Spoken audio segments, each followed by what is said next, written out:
Bien, nous allons démarrer, maintenant que tout le monde est là.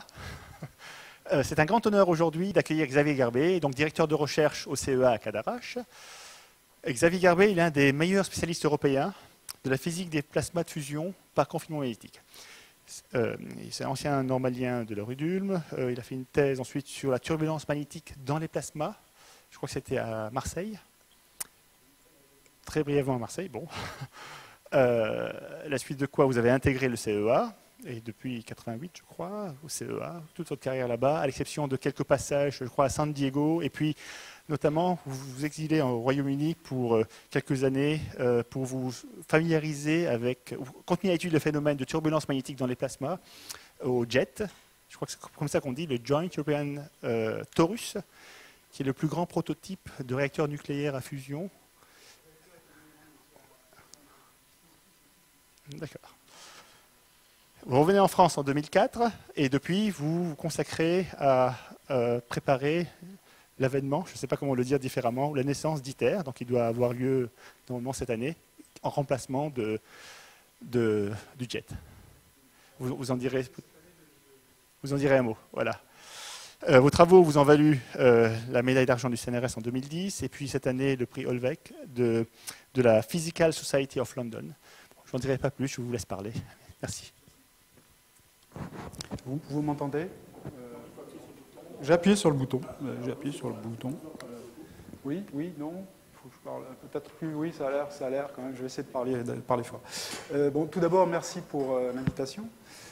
Donc, je vais vous parler de fusion par confinement magnétique. Alors, normalement, c'est fusion thermonucléaire. Le thermonucléaire est devenu un peu connoté, donc c'est devenu fusion par confinement magnétique. Donc, comme le disait Riyad, je travaille à Cadarache. Alors, bon, le sommaire, il est très classique. Hein. Donc, je vais commencer par les principes généraux, parce que moi, il est demandé de faire quelque chose d'assez accessible. Donc, normalement, cette partie-là sera très accessible. Disons, les éléments de fusion par confinement magnétique, comment ça marche. C'est déjà un peu moins simple. Et puis, je vais aborder quelques aspects de physique. Ça, c'est déjà encore un peu moins simple. Et finalement, quelque chose de très accessible, je vous ferai un point sur ITER. Donc en fait, ITER, au jour d'aujourd'hui, c'est plutôt 2025. Alors vous avez sur la droite, là, une belle image de l'intérieur de Tokamak West, anciennement Torsupra, qui est notre appareil de prédilection à Cadarache. Donc tout est en tungstène. Et il est tout neuf. À ce moment-là, c'était il y a 2 ans. C'est un peu moins bien maintenant. Alors, les rudiments. Donc évidemment, comme toujours en fusion ou fission, le point de démarrage, c'est la courbe d'Aston, une variante de la courbe d'Aston, qui vous montre ici le défaut de masse par nucléon. Alors si j'arrive à faire marcher ce truc-là, en fonction de la masse atomique. Donc tout ce qui est, donc le fer est évidemment, comme vous le savez, l'élément le plus stable. Tout ce qui est à droite ici, en particulier les éléments les plus lourds, sont fissibles. Donc ça, c'est ce qui marche, hein, c'est les réacteurs à fusion. Tout ce qui est à gauche, c'est ce qui ne marche pas encore. Donc c'est la fusion qui consiste à faire fusionner 2 éléments légers pour produire de l'énergie. Alors, tout le long de l'exposé, en fait, je vais parler d'une réaction en particulier, presque, qui est deutérium-tritium, donne un neutron à 14 MeV plus une particule alpha à 3,5 MeV, mégaélectron-volt. Donc le deutérium, c'est un isotope de l'hydrogène, un proton, un neutron. Le tritium, c'est un autre isotope de l'hydrogène, donc un proton, 2 neutrons. Donc le tritium est radioactif, des intégrations bêta, avec une durée de vie de 12, quelque chose, 3 ans. Donc on ne le trouve pas, bien sûr, dans la nature. Par contre, le deutérium, il y en a dans l'eau de mer. Donc deutérium, tritium. Alors, si on regarde, on va dire, la probabilité de réaction, plus exactement la section efficace des réactions fusion les plus intéressantes, donc il y a celle dont je viens de parler, deutérium-tritium. Donc ça, c'est la section efficace en fonction de l'énergie. Donc en gros, vous envoyez un faisceau, par exemple, de tritium sur une cible deutérée, et vous regardez quelle est la probabilité de réaction. Donc c'est quelque chose qui, à la fois, se prédit théoriquement et se mesure. Donc si vous regardez cette section efficace de deutérium-tritium, hélium 4 plus neutron, vous voyez qu'elle est très nettement au-dessus des autres, qui sont les plus intéressantes. il y a deutérium hélium 3 ici, donne particule alpha plus proton. Et puis une autre ici qui est deutérium plus deutérium avec deux canaux ici, l'un qui passe par le tritium et l'autre par l'hélium 3. Alors, pourquoi j'ai montré les deux autres? C'est parce que celle-ci, deutérium hélium 3, a l'avantage de ne pas produire de neutrons. Donc on verra que les neutrons sont un problème potentiel en termes de matériaux, de tenue des matériaux sous rayonnement. Donc c'est l'avantage de celle-ci. Malheureusement, l'hélium 3, il n'y en a pas. Il paraît qu'il y en a sur la Lune, mais bon, c'est pas forcément simple d'aller le chercher là-bas. Et puis, celle-ci, ça serait la plus intéressante en termes de combustible, puisque le deutérium est abondant. Mais comme vous pouvez voir, sa section efficace est très faible.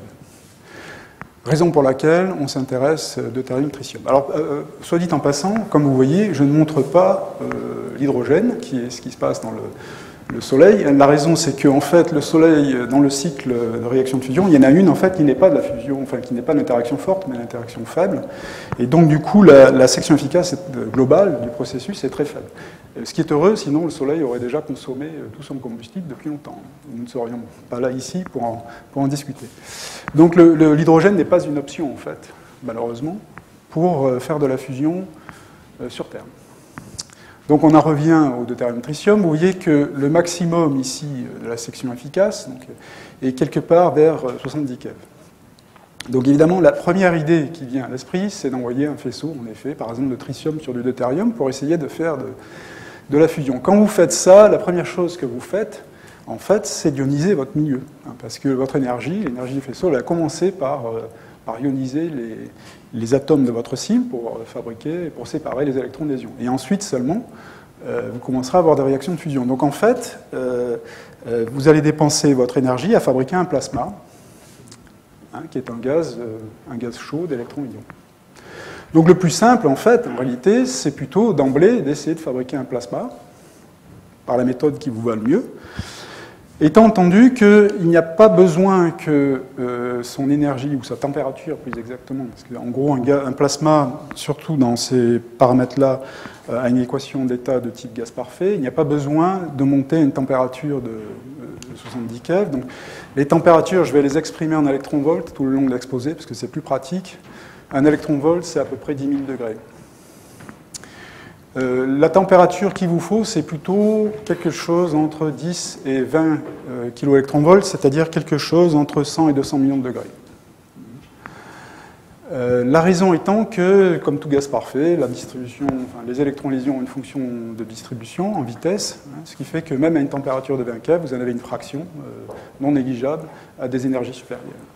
Donc quand vous faites l'intégrale de cette section efficace sur la distribution en vitesse, vous trouvez que, en fait, déjà, à cette température-là, 100-200 millions de degrés, vous avez une puissance fusion non négligeable, qui est fournie. Alors, ça, c'est une chose. La deuxième chose, comme je le disais, c'est que le tritium n'existe pas à l'état naturel, puisqu'il est radioactif. Donc, il faut le fabriquer, et c'est pas simple.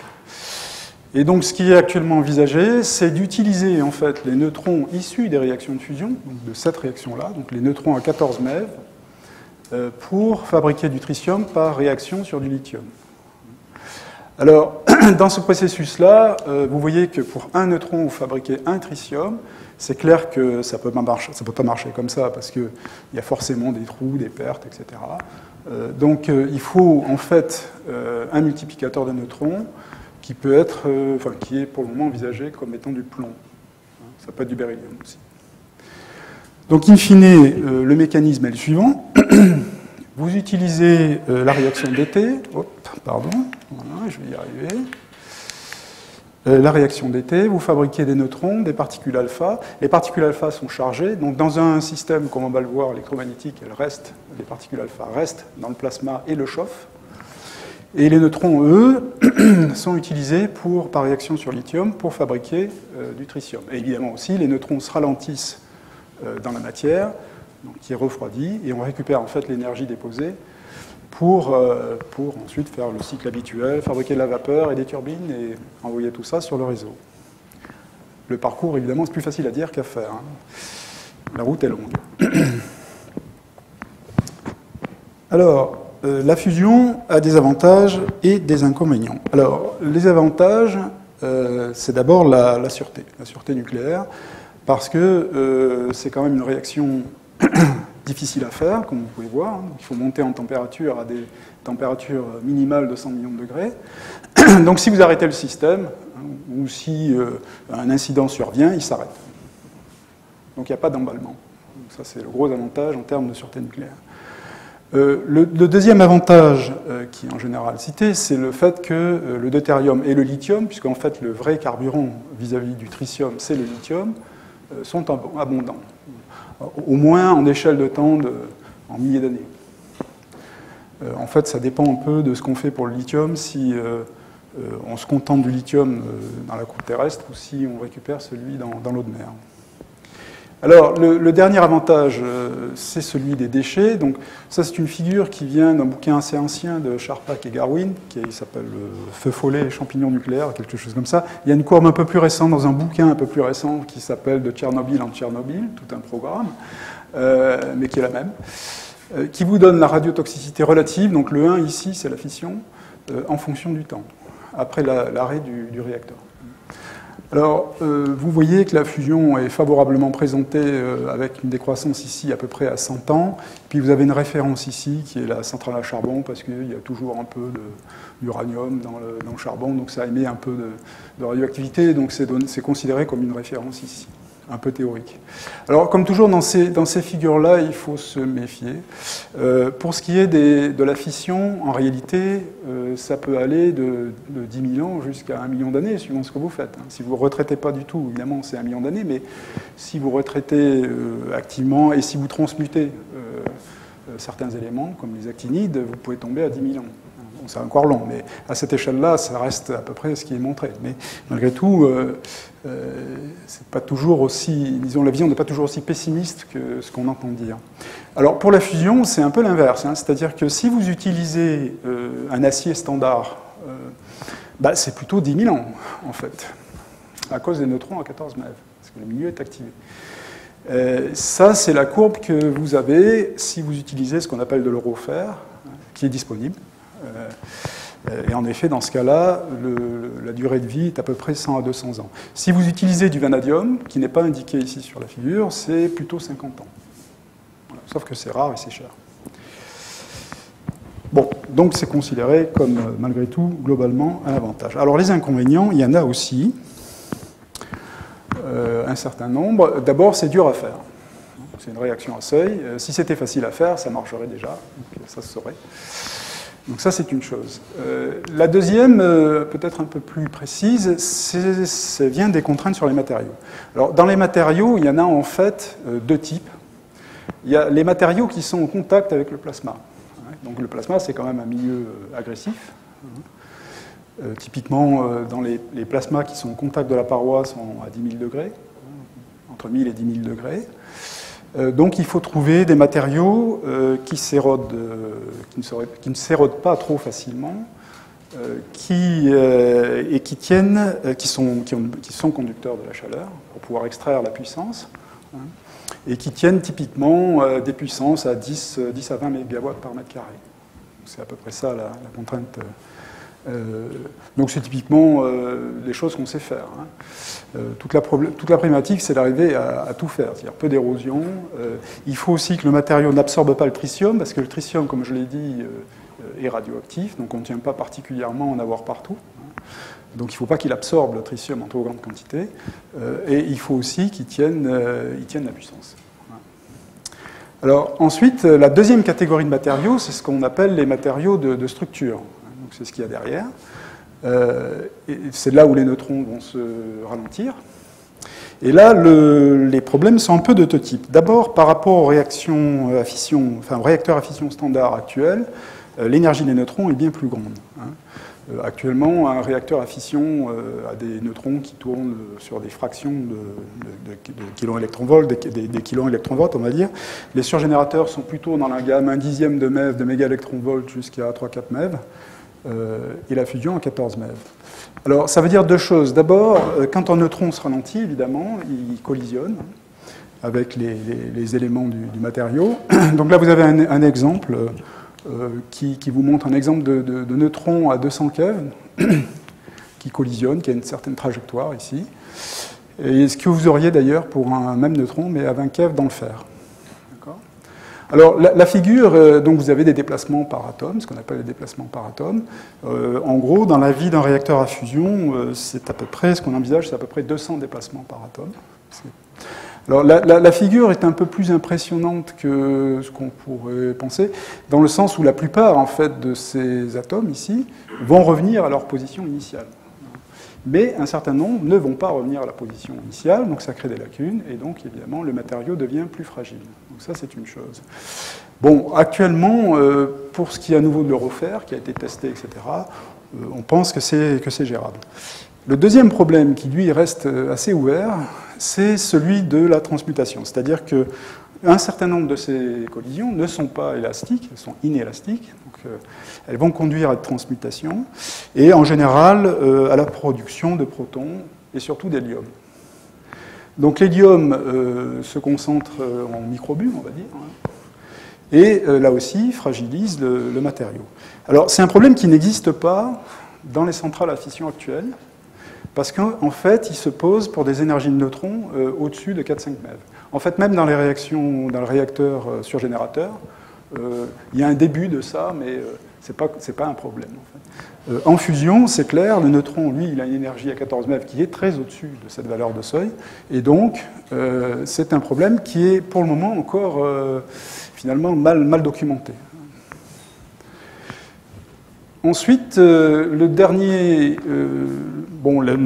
finalement problème, c'est ce dont je vais parler maintenant, en fait, dans la suite, c'est que, in fine, que ce soit la physique ou la technologie, tout est complexe, c'est-à-dire tout est en limite de ce qu'on sait faire actuellement, ce qui n'est pas forcément gênant, sauf qu'il faut à la fin intégrer tout un ensemble de sous-systèmes qui sont tous en limite de ce qu'on sait faire actuellement en technologie ou de ce qu'on sait traiter du point de vue de la physique. Alors, j'en viens à la fusion, disons aux éléments disons, un peu plus détaillés en matière de fusion. Alors, s'il y avait une seule chose à retenir de tout ça, surtout dans le contexte actuel où, en gros, tous les 15 jours, on voit apparaître une nouvelle machine qui prétend faire la fusion, ou être un réacteur à fusion, bien sûr beaucoup moins cher qu'ITER.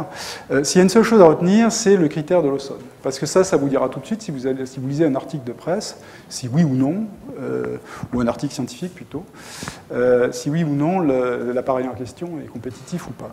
Et donc ce critère de Lawson, c'est le critère qui vous dit, qui vous donne en fait les paramètres du plasma, au-delà desquels la puissance fusion donc, issue des réactions de fusion est plus grande que les pertes. C'est-à-dire qu'en clair, vous avez un truc qui est rentable.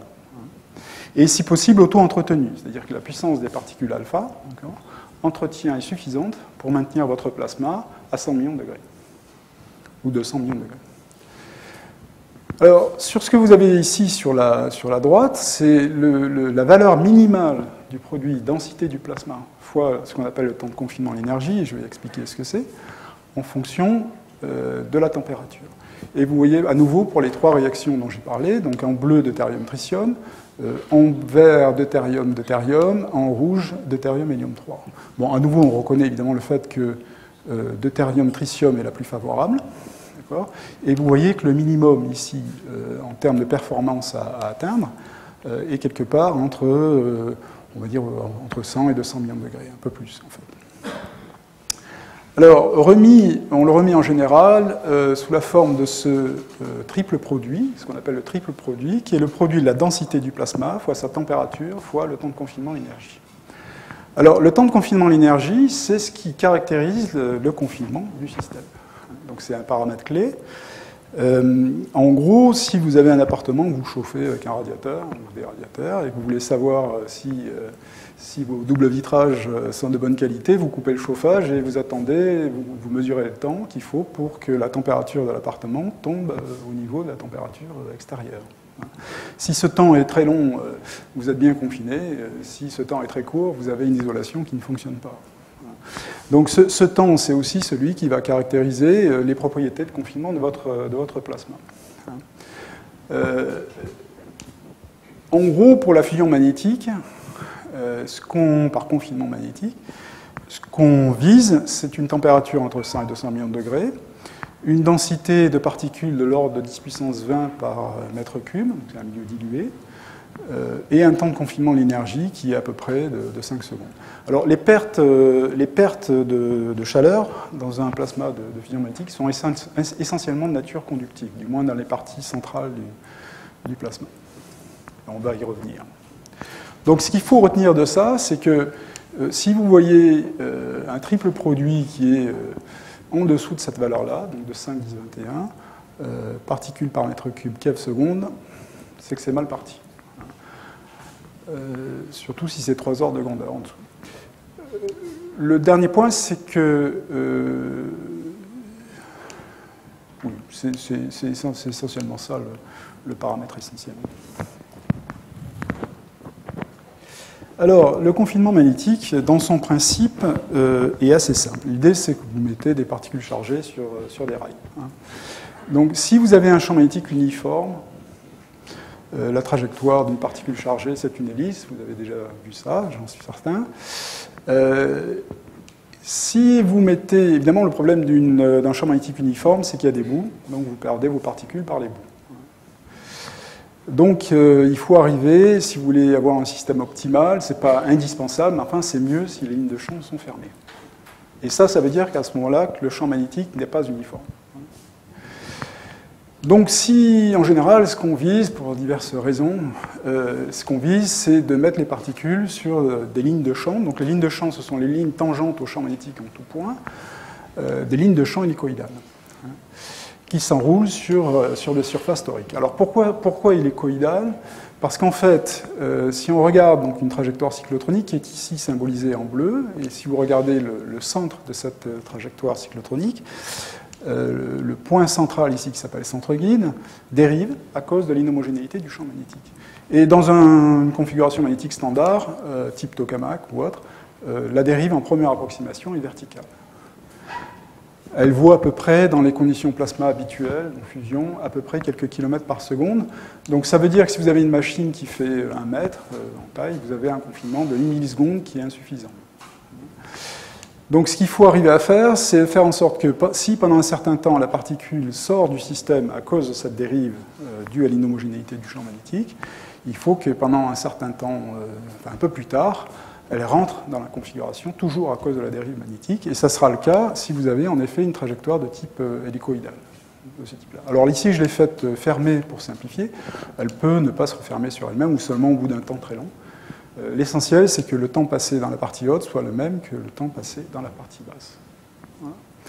Donc, si vous arrivez à faire ça, votre particule chargée est confinée pour un temps très long, je dirais quasi infini. Les lignes de champ, on se débrouille pour qu'elles s'enroulent sur des tores, et ces tores sont emboîtés les uns dans les autres. Donc ces tores, on les appelle des surfaces magnétiques. Ensuite, la question, c'est que se passe-t-il si je mets beaucoup de particules ?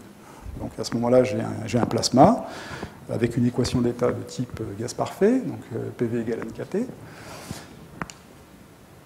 Alors le point essentiel, c'est que comme les particules vont très vite le long du champ magnétique, donc typiquement les électrons à 10 puissance 7 mètres par seconde, et les ions 60 fois moins dans le deutérium, toute inhomogénéité le long du champ magnétique est très rapidement homogénéisée, ce qui fait que chacune de ces surfaces magnétiques est une isotherme, isobare. Donc il faut imaginer ce système de surfaces magnétiques emboîtées les unes dans les autres. Chacune de ces surfaces magnétiques est une isobare. Évidemment, ce qu'on cherche à faire, c'est atteindre les températures maximales et aussi les densités maximales, donc les pressions maximales, près de l'axe ici qu'on appelle l'axe magnétique. Et par contre, au bord, on cherche à avoir les températures les plus faibles possibles, de façon à minimiser les problèmes d'interaction entre le plasma et la paroi du système. Donc ça, ce sont vraiment les fondamentaux du confinement magnétique. Alors dans cette vision-là des choses, le gradient de pression, qui est transverse ici, c'est-à-dire qui va ici des pressions les plus fortes vers l'extérieur, est compensé par les forces électromagnétiques. Donc c'est le champ magnétique, donc la pression magnétique, si vous préférez, en simplifiant, qui qui compense les forces d'éclatement dues au gradient de pression. Alors, comment on fait ça? Donc ça, c'est une autre affaire, c'est comment comment fabrique-t-on une configuration du champ magnétique hélicoïdal, qui fait telle que les lignes de champ, soient hélicoïdales. Alors là, il y a plusieurs façons de faire. Disons que la plus populaire au moment où je vous parle, c'est celle de gauche, c'est le tokamak. Donc dans le tokamak, ce que vous faites, c'est que vous faites un premier champ magnétique avec ce qu'on appelle un solénoïde. Donc vous avez certainement vu ce qu'est un solénoïde linéaire. Donc ça, c'est le meilleur exemple d'un champ magnétique uniforme fabriqué de la manière la plus simple possible. Comme je disais, ça ne marche pas parce qu'il y a des bouts. Donc on commence par faire un champ magnétique, un solénoïde toroïdal, de façon à fabriquer un champ magnétique qui sera ici, qui aura une symétrie azimutale. Alors, c'est assez facile de vérifier que dans ce cas-là, les lignes de champ, qui sont les lignes au niveau tangente au champ magnétique en tout point, sont des cercles. Et dans ce cas-là, malheureusement, la dérive dont je parlais n'est pas compensée, donc c'est pas confiné, ça ne marche pas. Donc ce qu'on fait, c'est qu'on fait circuler un plasma avec les bobines vertes par induction, on fait circuler un courant dans le plasma, ce courant fabrique un deuxième champ magnétique, et c'est ce deuxième champ magnétique qui va fabriquer la structure hélicoïdale qui est souhaitée, et compenser ces fameux effets de dérive dus à l'inhomogénéité du champ magnétique. Donc ça, c'est la première façon de faire. Vous voyez que dans ce processus-là, vous avez un champ magnétique qui est dominant, fabriqué avec le solénoïde toroïdal, et un deuxième un peu plus faible qui est fabriqué via un courant qui circule dans le plasma. Et j'insiste là-dessus parce que je vais en reparler pour les problèmes de stabilité. Alors la deuxième façon, c'est de faire tout le champ magnétique, donc les deux composantes du champ magnétique, avec des bobines. Alors c'est faisable, c'est ce que vous avez ici à droite, c'est ce qu'on appelle un stellator. Alors celui-ci, il y en a plusieurs types. Donc celui-ci vient d'entrer en fonctionnement en Allemagne et porte le doux nom de W7X. Donc vous voyez que la forme ici des surfaces magnétiques est un peu plus tordue que ce que j'ai montré tout à l'heure.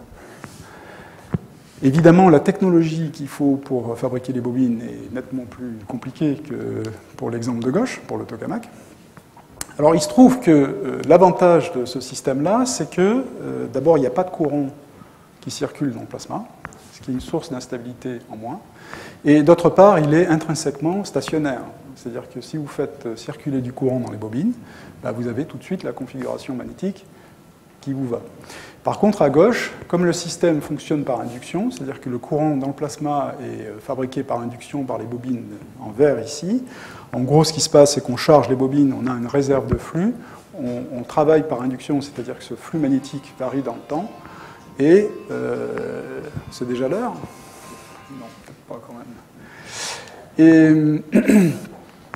Et donc, par définition, le tokamak fonctionne par impulsion. Alors, il y a des moyens de faire que le courant soit produit de manière stationnaire, bon, j'en parlerai pas, mais c'est quand même assez compliqué. Et les rendements sont faibles aussi. Alors, juste quelques mots pour vous dire que, surtout en ce moment, on voit apparaître une quantité phénoménale de configurations alternatives, c'est-à-dire que le tokamak et le stellator ne sont pas les deux seules configurations magnétiques possibles. Donc il y en a toute une série. Alors je ne les ai pas toutes mises, à vrai dire. Alors, ce sont souvent des configurations qui existaient dans le passé, qui ont été abandonnées souvent pour des raisons de stabilité, de manque de stabilité, et qui sont remises au goût du jour parce qu'entre-temps, la technologie a fait des progrès, la compréhension aussi a fait des progrès. Ceci étant, alors là-dedans, il y a aussi des configurations fermées de type tokamak stellator, une généralisation de ça. Et il y a aussi des configurations ouvertes, typiquement Z-pinch, les pincements Z, en bon français.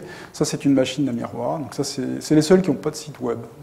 C'est une machine qui est en Russie. Il y en a encore bien d'autres. Bon. Au jour d'aujourd'hui, si vous regardez les triples produits, donc densité, température, temps de confinement de l'énergie pour ces machines-là, elles sont en général 2 ordres de grandeur en dessous de ce qui se fait dans les tokamak et les stellarators. Par contre, un stellarator au jour d'aujourd'hui, à taille équivalente avec un tokamak, a le même confinement. Alors j'en arrive à la physique, je ne sais pas où j'en suis dans le temps, ça a l'air d'aller. J'en arrive à la physique. Donc il y a essentiellement 4 points, traditionnellement traités dans la physique des plasmas de fusion, qui, dans l'ordre logique, sont les suivants. D'abord, la stabilité, c'est-à-dire qu'il faut commencer par faire une configuration magnétique qui est stable. Il ne suffit pas de démontrer qu'elle confine un plasma, il faut qu'elle dure dans le temps, et que ce ne soit pas simplement une microseconde.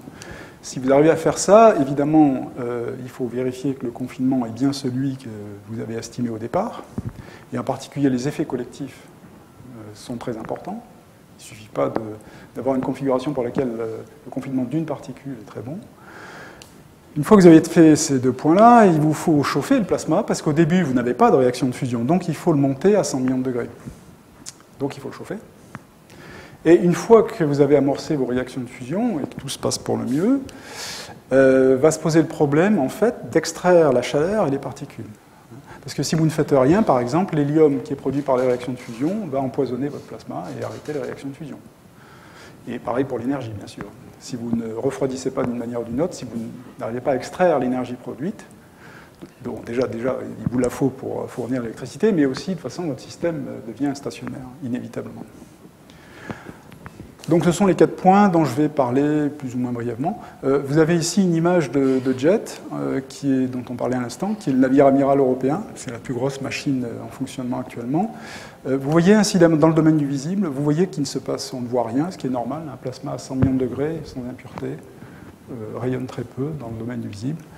Par contre, dans les régions d'interaction entre le plasma et la paroi, bien sûr, les températures sont plus faibles, il y a de l'interaction avec la paroi, de l'érosion, et donc on voit quelque chose. Alors, la stabilité. Alors, la stabilité, elle est décrite traditionnellement dans les plasmas par la magnéto-hydrodynamique. Donc, en gros, c'est la mécanique des fluides en tenant compte des forces électromagnétiques. Et il y a essentiellement 3 sources d'instabilité. Donc, en MHD traditionnel, pression, courant. Le fait que vous ayez un gradient de pression, et le fait qu'en général, le courant n'est pas homogène. Et une troisième qui est très courante en astrophysique, qui est le rayonnement, c'est-à-dire que très souvent, la courbe de rayonnement pour une espèce donnée est telle que si vous baissez la température, le rayonnement augmente. Auquel cas, à ce moment-là, évidemment, comme vous rayonnez plus, la température diminue encore plus, et ainsi de suite. C'est une instabilité de condensation thermique, si vous voulez, ou instabilité radiative. Et donc celle-là, en général, donne une limite en densité, quasiment indépassable. Alors sur la droite, ici, vous avez un diagramme, un abscisse densité. Ici, quelque chose qui mesure le taux d'enroulement des lignes de champ hélicoïdales, mais qui est en fait lié au courant qui circule dans le plasma. Donc ça, c'est pour un tokamak. Au-delà d'un certain courant plasma, donc ce que vous avez en rouge, incidemment, ce sont les courbes théoriques, enfin une schématisation des courbes théoriques. Au-delà d'un certain courant, c'est instable. Au-delà d'une certaine densité, donc dans cette direction-là, c'est instable à cause de l'instabilité de rayonnement. Et puis il y a aussi une limite ici, qui est une limite en fait en pression. Alors cette figure-là vous montre la disruptivité, vous pouvez prendre comme une probabilité de disruption, façon de parler, dans Jet. Quand vous êtes dans le bleu ici, plus le bleu est foncé, moins il y a de disruption. Et évidemment, sans surprise, dès que vous approchez les limites de stabilité, vous entrez dans des régimes instables. Alors, il y a plusieurs dynamiques possibles, une fois qu'une instabilité est apparue, de saturation. Alors, soit une saturation pure et simple à un niveau donné, et ça, en général, c'est gérable. Soit ça oscille, donc bien souvent, ce sont des oscillations de relaxation, c'est-à-dire, par exemple, la température augmente, à un moment donné, elle s'arrête, elle sature, et puis elle s'effondre. Puis ça recommence. Donc ça, c'est gérable aussi. Donc je donnerai un exemple tout à l'heure. Et puis, il y a ce qu'on appelle les disruptions. Alors ça, c'est très désagréable. La disruption, c'est un événement dans lequel l'instabilité croît sans cesse et finit par tuer le plasma. Alors, c'est un événement assez violent. Il faut quand même réaliser que pour les champs magnétiques qu'on utilise en fusion, qui sont de l'ordre du Tesla, Si vous faites un simple calcul de densité d'énergie qui est B carré sur demi-zéro, hein, densité d'énergie fois le volume, vous tombez sur des machines pour ITER, par exemple, sur des gigajoules. Hein. Donc si vous libérez des gigajoules sur un temps qui sont typiquement on va dire une centaine de microsecondes, en première approximation, ça fait quand même des forces très importantes libérées, donc typiquement dans ITER, une cinquantaine de méganewtons. Et aussi, les champs électromagnétiques qui apparaissent, les champs électriques en particulier, qui apparaissent pendant cet événement-là, peuvent accélérer des particules qui elles-mêmes vont détériorer les éléments de première paroi. Donc on cherche à éviter, bien sûr, ces choses-là. Donc en gros, ITER devrait fonctionner, va fonctionner à peu près ici, le long de cette ligne. Donc on sait déjà qu'il faut évidemment éviter, on sait déjà que ça ne pourra pas marcher à des densités trop grandes. Donc évidemment, les densités qui ont été prévues pour ITER se trouvent à peu près par là, donc sont normalement en dessous de la limite de disruption. Ceci étant dit, vous n'êtes jamais à l'abri d'un incident, c'est-à-dire un bout de matériau qui tombe dans le plasma, une perte de contrôle du plasma, etc., auquel cas vous rentrez dans un régime disruptif. Et donc c'est un sujet de recherche, la prévention des disruptions et surtout aussi la manière d'éviter de les ralentir est un sujet de recherche très actif. Alors, ça c'est une chose. Il y a aussi, comme je le disais, des cas où l'évolution de l'instabilité est beaucoup plus sympathique. Donc typiquement les oscillations, il y a plusieurs exemples de ça. Ça c'est une simulation, si j'arrive à le faire marcher, qui a été faite ici d'ailleurs. Donc ce que vous voyez là, c'est une coupe méridienne du plasma. Donc ce sont toutes ces lignes ici sont des lignes de surface, ce sont des coupes de surface magnétique, donc c'est une coupe méridienne dans le tore.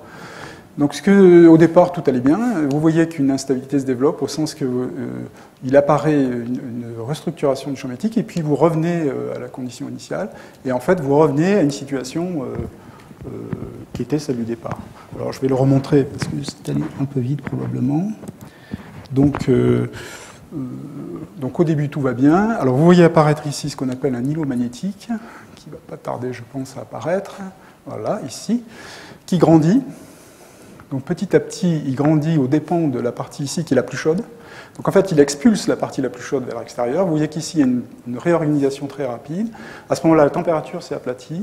Vous reformez le champ magnétique initial, et puis le centre du plasma va se réchauffer pour revenir à la température désirée. Donc ça, c'est ce qui arrive dans pratiquement tous les tokamaks, dans une très grande gamme de paramètres.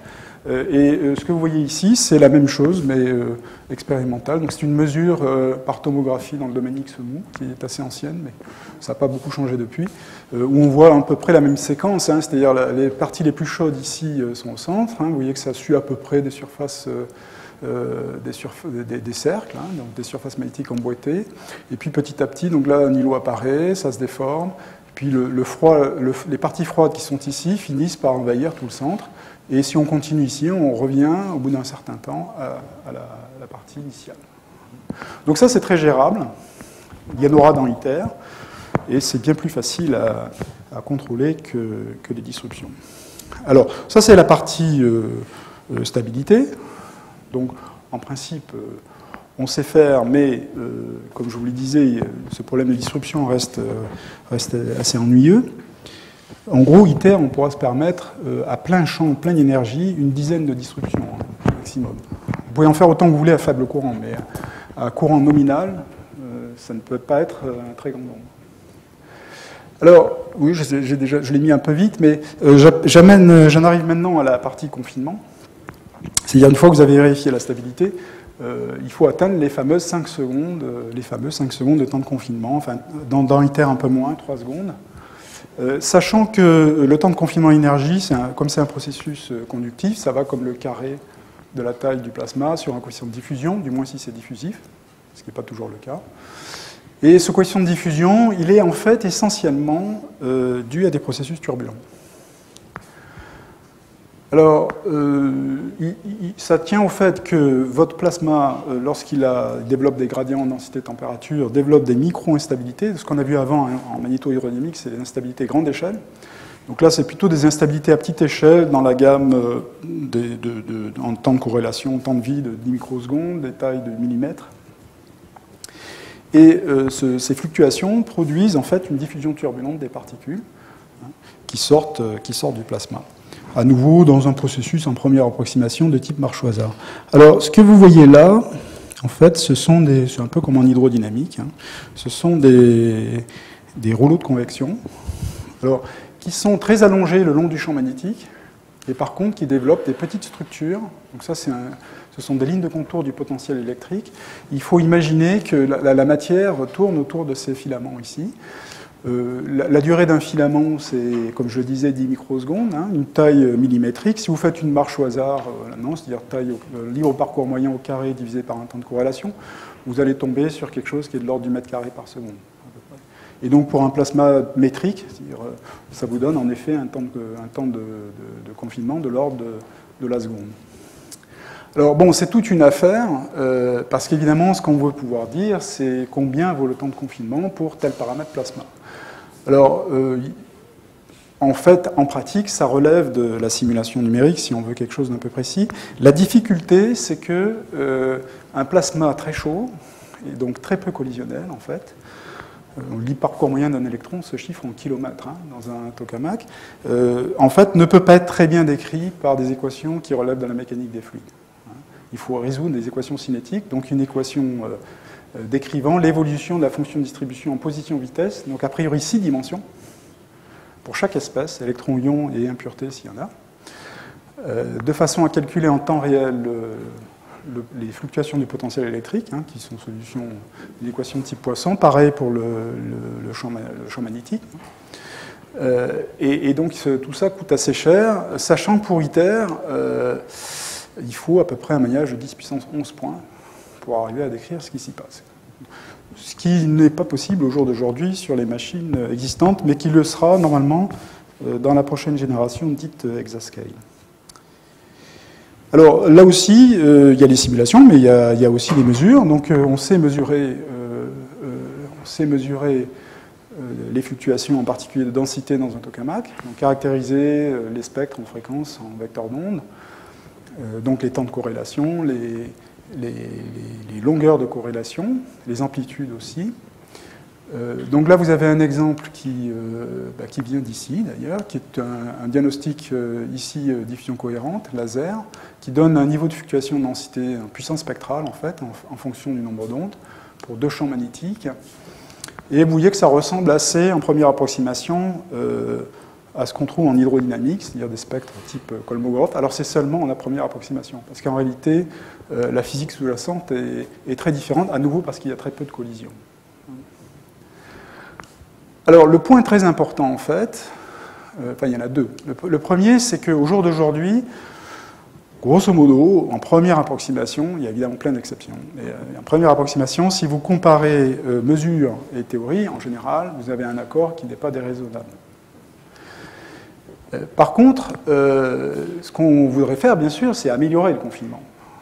Sachant que toute amélioration sur le confinement se retrouve, in fine, sur le prix de la machine. Alors on sait déjà qu'un contrôle est possible par les cisaillements de vitesse, de l'écoulement en plasma, mais aussi par la topologie du champ magnétique, par la configuration magnétique. Donc, en combinant les deux et surtout en jouant sur le cisaillement de vitesse, on peut en effet transiter vers un régime de confinement amélioré qui est un régime très peu turbulent. Alors en général, c'est local, c'est-à-dire que la turbulence disparaît dans une région précise de l'espace et on fabrique ce qu'on appelle une barrière de transport, c'est une région de très très bon confinement où la température varie très vite et qui est ce qui est prévu d'ailleurs dans ITER, parce que c'est ce qui permet de gagner un bon facteur 2 sur le temps de confinement, l'énergie. Voilà. Alors, cette physique-là, par contre, est très mal connue. C'est-à-dire qu'on sait qu'un cisaillement de vitesse peut contrôler un transport turbulent, mais on ne sait pas calculer au jour d'aujourd'hui, de manière propre et précise, le champ électrique en question, et surtout à déterminer comment il fonctionne et comment en fait, il stabilise exactement les fluctuations. Alors, c'est un point essentiel parce qu'en fait, cette transition n'a lieu, in fine, qu'au-delà d'une certaine puissance de chauffage. Donc dans ITER, on sait que, en gros, elle aura lieu quelque part entre 80 et 120, plutôt, excusez-moi, entre 60 et 90 mégawatts. Et ça fait une énorme barre d'erreur. En fait, 30 mégawatts, c'est énorme. Donc ce qu'on cherche à faire, c'est comprendre comment ça fonctionne et, si possible, abaisser le seuil en puissance. Alors, je vais peut-être essayer d'accélérer un peu. Les deux derniers points que je mentionnais tout à l'heure sont le chauffage du plasma et l'extraction de puissance. Alors, comment chauffe-t-on un plasma à 100 millions de degrés, qui plus est? Alors, il y a un premier effet qui est évident, qui est l'effet Joule. Le plasma a une certaine résistance. Il y a un courant, il y a un voltage. Donc, il y a un chauffage, mais qui est assez peu efficace. En général, enfin, assez peu efficace. Ça permet de monter à 10 millions de degrés, mais pas au-delà. Alors ensuite, on a deux options. La première, c'est utiliser des ondes électromagnétiques. Donc ça, c'est le principe du micro-ondes. Donc vous envoyez des ondes électromagnétiques à une fréquence bien choisie. Donc là, et puis elles entrent en résonance avec les particules du plasma et vous chauffez. Donc là, vous avez une cartographie d'un champ électromagnétique qui se propage depuis une antenne quelque part par là jusqu'à une région de résonance, donc d'interaction résonante entre ondes et particules qui est quelque part par là. C'est quelque chose de relativement bien compris et qui marche. La deuxième manière, c'est l'injection de particules neutres énergétiques dans le plasma. Donc les particules neutres entrent dans le plasma, sionisent et libèrent leur énergie, transfèrent leur énergie par collision au plasma. Alors, pourquoi des particules neutres? Parce qu'évidemment, si vous envoyez une particule chargée énergétique dans le plasma, son rayon de gyration est gigantesque, elle ressort. Donc c'est un peu compliqué parce qu'il faut fabriquer des ions. En général, si vous voulez accélérer des particules, c'est sur des ions et par différence de potentiel. Mais une fois que vous avez fabriqué vos ions énergétiques, il faut les neutraliser et le rendement en général n'est pas terrible. Ensuite, vous envoyez les neutres dans le plasma, ils sionisent et là, ils libèrent leur énergie. Vous voyez, ce n'est pas un truc tout à fait simple, mais ça marche. Alors la question pour les réacteurs et même pour ITER, c'est d'arriver à faire quelque chose qui soit quand même énergétiquement intéressant. Alors, ça, c'est pour... Bon, alors tout ça, grosso modo, quand même, c'est à peu près au point, aux aspects rendement près. Donc, ça permet de monter en température. Et bien sûr, il y aura, une fois que les réactions de fusion sont amorcées, des particules alpha. Donc, ITER sera la première machine, le premier tokamak, à avoir une puissance de chauffage par particules alpha significative. Bon, le deuxième point, qui n'est pas le moindre, c'est l'alimentation en matière. Ça, c'est encore plus compliqué, parce que évidemment, il faut d'abord pomper l'hélium, pour pas que le plasma s'étouffe, et il faut injecter du carburant, du deutérium précieux. Or, la pénétration de vos particules neutres au bord est assez faible, parce que le plasma est très chaud, donc ils sont ionisés immédiatement. Donc il y a toute une technologie pour injecter la matière, mais peut-être le plus amusant, c'est que finalement, ce qui marche bien, c'est l'injection de glaçons. Vous fabriquez des glaçons, deutérium tritium, vous les envoyez dans la machine, et ils vont pénétrer un peu plus que de l'injection de gaz traditionnelle, même supersonique. Alors le dernier point, avant que je passe à ITER, c'est comment extraire les particules à la chaleur. Alors bon, ça serait un séminaire en lui-même, donc je vais passer assez vite, mais le fait est que si vous avez un plasma chaud et peu dense, qui est un peu l'état naturel d'un plasma en interaction avec une paroi, vous êtes dans une situation peu favorable. D'abord parce que le pompage est inefficace si la densité n'est pas élevée. Et d'autre part, parce que si le plasma est chaud, évidemment, il va éroder votre paroi, ce qui n'est pas quelque chose de sympathique. Donc il y aura émission d'impuretés et refroidissement du plasma. Donc vous recherchez plutôt à faire un plasma froid et dense. Alors ce qui est fait, ce qui est fait dans les machines actuelles et qui est prévu dans ITER, c'est un appareil un peu particulier qui s'appelle un divertor. Et sans rentrer dans les détails, dont l'idée est de séparer le plus possible les parties froides et denses de la partie chaude et peu dense, chaude et dense qui est ici, de la partie froide ici, mais qui reste dense dans la périphérie. Alors c'est cette région-là qui est très exposée au plasma et qui doit soutenir des puissances de 10 à 20 MW par mètre carré. Donc ce qui est choisi pour le moment et qui est testé sur notre machine à cadrage, mais pas seulement, aussi à Jet et en Allemagne, c'est un divertor en tungstène, étant entendu que, alors c'est un matériau qui a été choisi habilement, parce qu'en particulier l'érosion est faible, mais toute la question c'est de faire en sorte qu'il tienne qui tiennent sur des durées très longues, des centaines de secondes. Le reste est en beryllium, en principe, parce qu'il est moins exposé au plasma. Alors ça, c'est un énorme sujet de recherche, je passe très vite, mais il y a énormément d'activités dans ce domaine-là, parce que, en fait, c'est le point faible, en fait. À part les problèmes de disruption dont j'ai parlé, le deuxième point faible, c'est celui-là. C'est l'interaction entre un plasma très chaud et des éléments de paroi. Alors, j'en arrive à ITER. Alors, ITER, pourquoi donc ça, c'est où on en est au jour d'aujourd'hui. Donc, à nouveau, vous reconnaissez sur l'ordonnée ici le produit, le triple produit densité-température. Ici, la température. Donc, ici, vous avez les 100 millions de degrés fatidiques. Et vous avez le parcours des différents tokamaks au cours des années. Donc, T3, c'est un des tout premiers tokamaks russes, enfin, soviétiques à l'époque. Donc, le tokamak était inventé par les Russes dans la fin des années 50. T3, je pense que c'est plutôt les années 60. Donc, c'est un des tout premiers. Puis, vous voyez la succession de machines. TFR était d'ailleurs à côté, à Fontenay-aux-Roses. Les machines les plus performantes sont là. Donc, c'est JET, qui est ici en bleu. JT60, qui était au Japon, et TFTR aux États-Unis. Ces deux machines-là, donc Japon et États-Unis, ont réalisé transitoirement des situations où vous obtenez autant de puissance fusion que ce que vous avez fourni en puissance de chauffage. Sauf que ça ne durait pas très longtemps.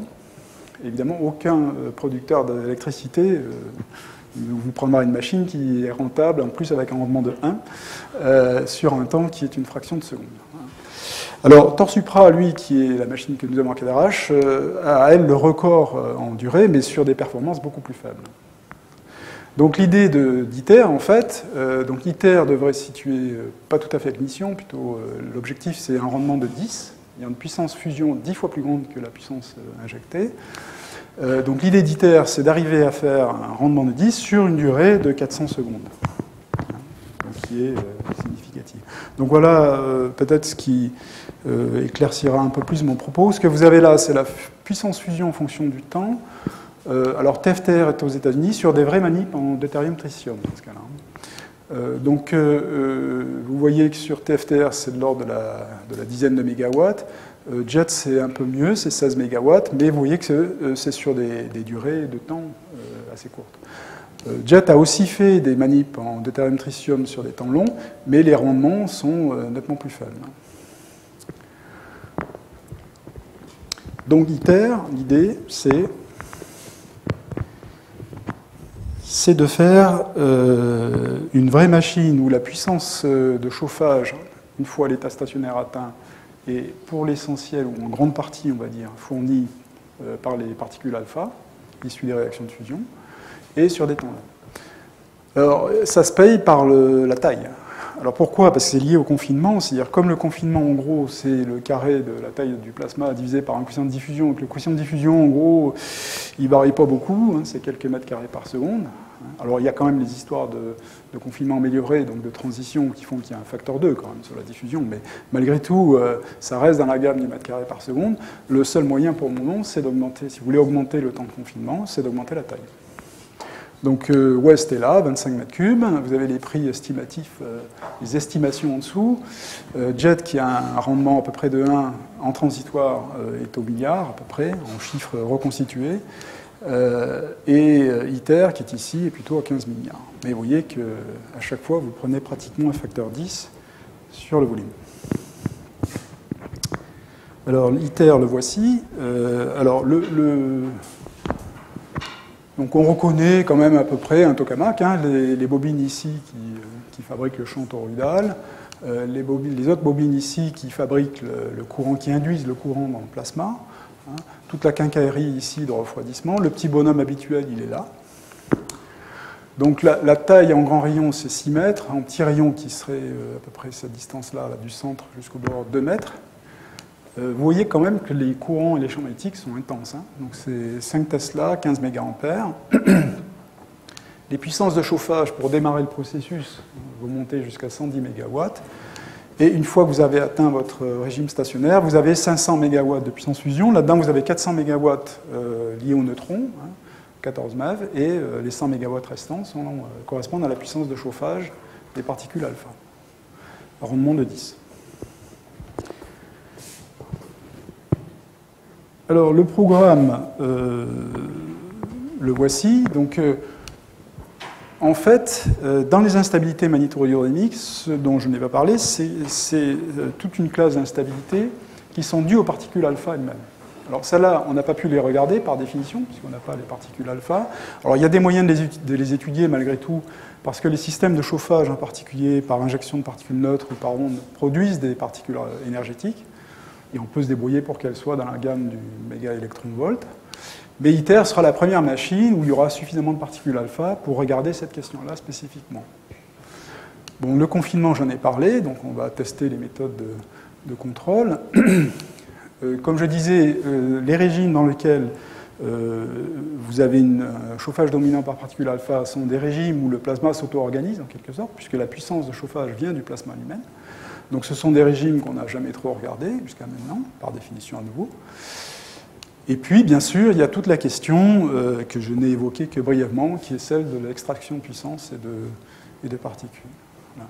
Et normalement, dans ITER aussi, il y aura, on testera 2 prototypes de couverture tritégène, de façon à tester les mécanismes, et la technologie surtout, de génération de tritium par interaction de neutrons sur du lithium.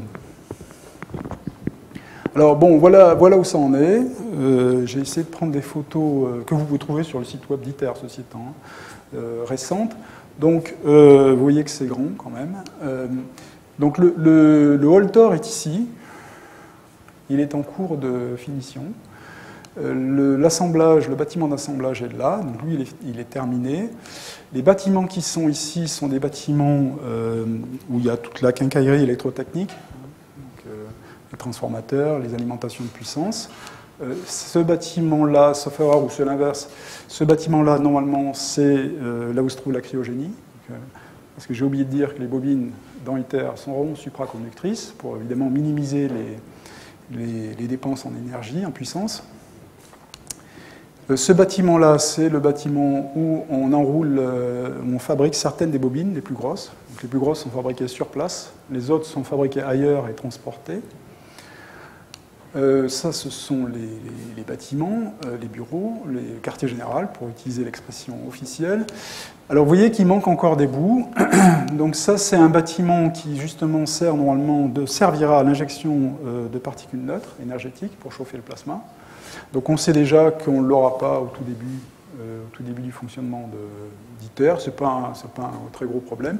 Et toute la partie qui est ici, qui est tout juste ébauchée, c'est la partie où il y aura tout ce qui concerne le tritium, la manipulation du tritium, etc. Et là aussi, on n'en a pas besoin au tout début du fonctionnement. Donc ça avance même vite. Là, vous avez le Holtor, donc l'intérieur. Donc, vous voyez que c'est assez récent. Donc le tokamak sera posé sur ce cercle qu'on voit plus ou moins, qu'on devine.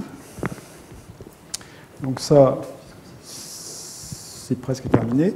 Les bobines, qui sont quand même évidemment le nerf stratégique de l'affaire, sont en bonne voie aussi. Donc ça, ce sont des bobines, c'est en fait celles qui servent à induire le plasma, le courant dans le plasma. Donc c'est les plus grosses, donc ce sont celles qui sont construites sur place, donc ils sont très avancées. Celle-ci, c'est une des bobines qui sert à fabriquer le champ magnétique toroïdal, donc le solénoïde toroïdal. Donc là, elles sont fabriquées un peu partout dans le monde. D'habitude, il y a un drapeau, je ne le vois pas, mais bon, elle est fabriquée quelque part sur la planète, et comme vous pouvez voir, elle est quasiment prête. Après, il faut encore la transporter, ce qui n'est pas une mince affaire, par bateau et ensuite par camion. Voilà, donc ça avance, mais on n'espère pas un premier plasma avant 2025. Et les expériences deutérium-tritium sont, elles, prévues plutôt en 2035. Voilà. Donc en fait, le schéma politique habituel, que j'essaie de reproduire du mieux possible, c'est donc si vous avez sur ce schéma qui est en puissance ici et durée d'impulsion, donc comme je vous disais, Jet fait des puissances élevées mais sur les temps courts, Thor Supra et quelques EIST maintenant en Chine font des plasmas sur des longues durées, mais avec des performances bien plus faibles. Et donc ITER serait normalement dans ce diagramme-là à cette position-là, et le réacteur, lui, serait en fait encore un peu plus loin, parce que ça serait un démonstrateur qui est prévu pour les années 2050, hein, et qui, s'il remplit ses objectifs, c'est-à-dire un rendement de 40 en fait, serait en fait le point de départ pour une ligne de production industrielle. Ce qui veut dire en clair qu'il n'y aura pas de fusion avant la fin de ce siècle, pour être clair. Voilà, je pense que c'est à peu près tout. Donc la conclusion, la voilà. Donc l'intérêt de la fusion, bon, vous l'avez vu, combustible, sûreté, gestion des déchets. À court terme, on est évidemment très occupé à préparer le programme scientifique d'ITER. Alors à long terme, indépendamment de l'expression d'ITER, il y a quand même la question des tenues de matériaux sous irradiation, à laquelle ITER ne pourra pas apporter de réponse, parce que les fluences neutroniques dans ITER ne seront pas suffisantes pour tester les matériaux dans les conditions réacteurs. Donc il faut en principe un autre équipement qui est prévu d'être construit en Espagne, ce n'est pas encore certain, qui permettrait de tester des matériaux sous neutrons à 14 MeV avec des fluences proches de celles que vous aurez dans un réacteur à fusion. L'autre point concerne la technologie, parce que, en fait, tout progrès sur les champs magnétiques en particulier permettrait de changer, au moins en partie, la donne. C'est-à-dire que à stabilité donnée, c'est-à-dire contrainte de stabilité donnée sur un plasma, la puissance fusion va comme la puissance 4e du champ magnétique. Donc un facteur 2 sur le champ magnétique, c'est un facteur 16 sur la puissance.